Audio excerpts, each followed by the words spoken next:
Já mám nápad. Pojďme postavit sněhuláka. Co pak jenom budeme potřebovat? 3 sněhové koule, dřevěné klacíky, kamínky, mrkev a čepici. Začneme sněhovými koulemi.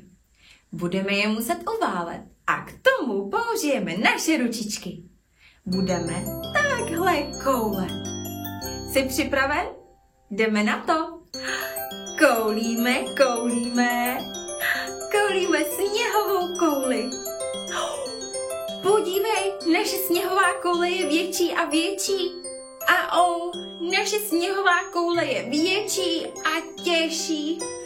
Koulíme, koulíme, ještě trochu. A je to naše první sněhová koule. Wow, koukej, jak je velká. Pojďme udělat ještě 2 sněhové koule. Tyhle nemusí být tak velké. Připrav si ručičky a jdeme na to. Koulíme, koulíme. Tahle jde mnohem rychleji.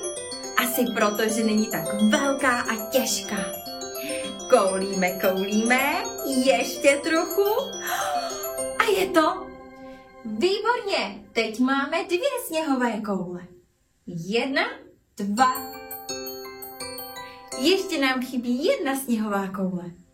Tahle bude sice malá, ale budeme jí koulet hodně rychle. Připrav si ručičky a jdeme na to. Koulíme, koulíme, rychle, rychle, rychle. Koulíme, koulíme. A stop. Ta je moc malá. Zkusíme koulet ještě. Připravit. Koulíme.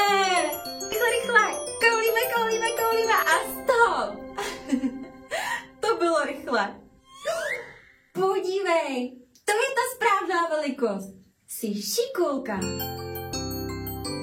Teď máme 1, 2, 3 sněhové koule.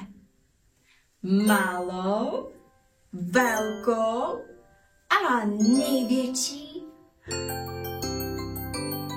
Abychom postavili sněhuláka, musíme dát sněhové koule na sebe.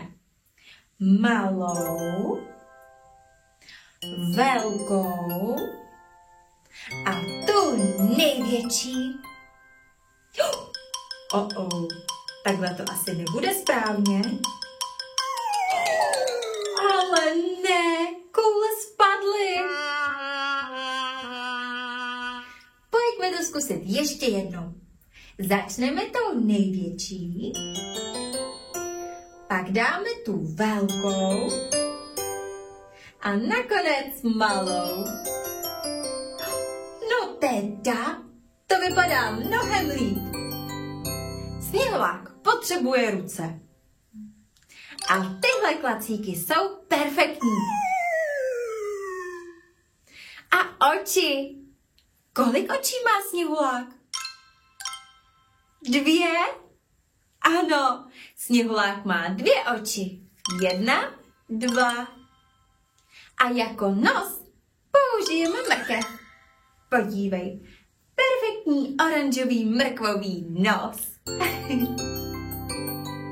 Ještě pár kamínků jako pusu. Náš sněhulák je smutný. No, my bychom radši veselého sněhuláka. Pojďme to zkusit ještě jednou. To je mnohem lepší. Náš veselý sněhulák. Ještě nám zbyly nějaké kamínky. Použijeme jako knoflíky? Tak jo, spočítáš si se mnou? 1, 2, 3, 4, 5. 5 knoflíků. Vypadá skvěle. Ale počkat. Něco mu chybí. Co to jenom může být? Jedna poslední věc, která mu chybí. Čepice. Chybí mu čepice. Tady máte, pane Sněhuláku. Podívej, jak je šťastný.